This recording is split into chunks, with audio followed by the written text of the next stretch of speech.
I'm here with Tesco to show you some crafts you can do with your kids this summer with your leftover packaging for Use Up Day.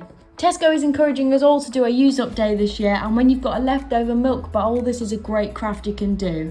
It'll get the kids thinking about the outdoors as they make their own creepy crawlies container hotel for bugs. This is super easy to do. Just cut the milk bottle open, fill it with toilet rolls, leftover cardboard, leaves and sticks from the outside, anything you can get your hands on, and the insects will absolutely love it. You can even decorate the side of the hotel to make sure your creepy crawlies get a good welcome.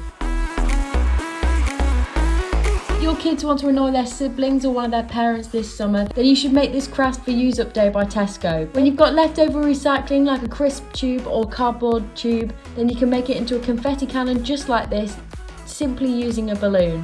All you've got to do is stick the balloon on the bottom of the tube and then cut up old wrappers into confetti, and there you have it, something that your kids can annoy all their friends with, and they're not letting the recycling go to waste. Telephones with your tin cans, we've all done this as a kid and it's so much fun.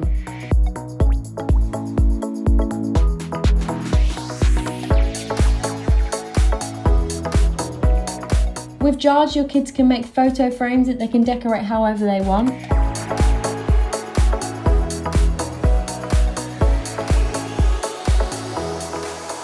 You can fill them with electronic tea lights and put them all over your gardens to make a fun trail in the summer nights. You can even use an old jar to make a terrarium or plant pot just like this. And your yogurt pots, don't let them go to waste. Your kids can make little monsters out of them just like this.